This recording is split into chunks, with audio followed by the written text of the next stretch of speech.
Hello everyone and welcome back to the channel. I'm Albert and today we have the 2014 pre-facelift version of the Skoda Yeti. And you're gonna ask, what's a Skoda Yeti? Well, that's a very good question. First of all, the Skoda Yeti is something that comes from two different worlds. First of all, this car came actually from the Skoda Roomster, which was a very oddly shaped car from Skoda. But it was a practical car because it had a lot of cargo space and a lot of interior room, which was quite good, but it looked odd. And they said, well, we can make things a little bit odder and we can give it an odder name. And well, they did. And this is the Skoda Yeti, and it looks exactly like the being which it took the name from. And today I'm gonna drive this car, I'm gonna review it, and I'm gonna share the experience with you. So I shall see you in a minute.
The Skoda Yeti was introduced in 2009 when it replaced the old Roomster, all the way till 2017 when it was replaced by the Kodiaq. And I have to tell you that this car went through changes in 2014 when it got a facelift, a new front-end design, rear-end design, and a couple of interior features that actually brought it more closely to this generation. Now, why do I got this car? First of all, I got this car because I saw it on my friends at Carzet. Carzet are a specialized second-hand car dealership located in Ipswich. All the cars come with 6 months RAC warranty, which is extendable up to 3 years. If you want to part exchange your car, they can help you with that. If you have a low credit score and you need finance, Carzet can provide finance for you. And if you want your car to be delivered all the way across UK, Carzet can help you with that as well. And yes, one more thing, they were rewarded by Auto Trader for their best customer service. So check them out at carzet.co.uk. Let's discuss about the Skoda Yeti and let's discuss about its design. First of all, this is a very bold design. The car looks a little bit weird, but also weird in a good way, because it doesn't look like any other car on the road. Being in this dirty mustard color, it enhances even more the weirdness of this car. The front end of the car also has those two big fog lights which are closed, and exactly they are quite next to the headlights, and gives this car a very bugged shaped front end. But I do have to tell you that being lifted somehow looks cool. You have good road visibility, and also the headlights and the fog lights give a very good visibility at nighttime as well. The front bumper is aggressive, and it has this front splitter that emphasizes the off-roadiness of this car. Now, this car isn't an off-roader because, well, it isn't. It only has front-wheel drive, and well, I haven't seen it off-road yet. But I have to tell you that being lifted off the ground looks quite cool and has this off-roady feel. The side of the car also has this odd shape, and you can notice something at the windows. The windows have this black line over here and somehow emphasizes a feel of off-roadiness as well. This actually feels like a small crossover, like a small SUV, and I think it's kind of like a small SUV. What I like about this car from the side are the rims. This car sits on 17-inch wheels, which they look quite cool and gives the car a modern aspect. This car was made in 2014. It's a pre-facelift version and still looks cool even today. Let's discuss about the rear end. Well, the rear end has the rear tail lights, which those are not LEDs, but they look quite cool, and they give the car a very cool uniformity because they're big and this car has a big rear end. Now, the rear bumper has this rear diffuser, which emphasizes again the off-roadiness of this car. On the side also you can notice these plastic thingies on the side of the car, which actually gives it the off-roady look.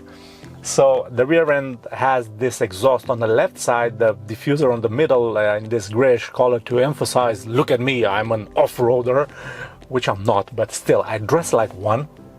And I do like it, honestly. It looks quite cool. The boxy shape actually gives this car a very pleasant view, and somehow it's nice when you look at it. I know that a couple of people are gonna contradict me and say, oh, this is a very ugly car. And well, I don't really think so. This car has a 2-liter diesel engine which provides 110 horsepower, 250 Newton meter, has a 5-speed manual gearbox, goes from 0 to 60 in 11.6 seconds, and manages a combined fuel consumption of around 52 miles per gallon, which isn't necessarily bad, but I think if this car would have had a 6-speed gearbox, the fuel consumption would have been a lot better. But the engine is quite smooth, it's very reliable, and has this purring sound. It purrs actually like a potty cat, and it's something nice when you're driving this car. When you sit at the traffic light, you can actually hear it purr. So this is one of the most reliable engines that Skoda has, well, Volkswagen has. And I have to tell you that it's a very reliable engine. Fuel consumption is great, taxes are low, and also it purrs quite nicely. This car is a very big car and it's very spacious. You can carry a lot of stuff in this car. You have 416 liters of cargo space just in the trunk. But if you drop the back seats, you get a whopping 1,760 liters of cargo space, which is quite impressive. And this is why I think this is a very, very practical car. So you get a decent, more than decent cargo space, you get a lot of room for all 5 passengers, and a very good fuel consumption. So I'm quite impressed with this car. Well, this is the best feature of this car, because the interior of this car looks very good. It looks much better than its exterior, even though I like the exterior, but in the interior everything else seems better. For example, you have leather seats, and you have heated seats, and you have dual climate controls, and also you have a steering wheel covered in a nice soft leather. The doors are covered in leather as well. And well, the best feature of this one is the panoramic sunroof, which emphasizes the space in this car even further. The sitting position of this car is quite brilliant. You sit quite high and you have a very good road visibility. But one thing what I want to mention about the interior of the Skoda are the rear seats. The rear seats can actually be slided forwards or backwards, giving the rear passengers more legroom, which is quite cute. Now, in terms of how well designed this car was, in the rear seats, when you drop actually the middle seat, you have 2 large cup holders, and gives the car a very spacious feel on the inside as well when you drop that middle seat. It's something that I truly like about it. In the front seats you have 2 decent cup holders right down here, actually more like of a 3 cup holders, but well, in the middle one, that's quite, I think that only suits for the Red Bull can. And also on the door side you have plenty of space to put up some cargo, even a big bottle in the door side. The dashboard looks good, it's very practical, everything is where it's supposed to be. You have dual climate controls, heated seats, which are placed right here in the center console. Now, what I don't like is the fact that you have a lot of blank buttons right here underneath the climate controls, and you only have one option, which is the traction control, and this is something that I don't like. It kind of feels that you cheaped out on some options, and well, you could have done a lot better. The infotainment system is a touchscreen, and quite neat for this era. You have Apple CarPlay and Android Auto, which is quite interesting. You have a very good sound system, and well, Volkswagen and Skoda and Audi and even Seat, they all have a good sound system, even though it's standard. it's quite good.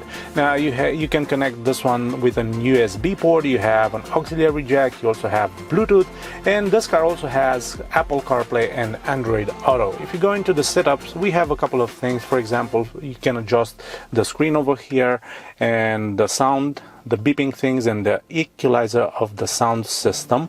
And also you go down here, you can see the Bluetooth and a couple of safety things. For example, the safety removal of the SD card or the iPod.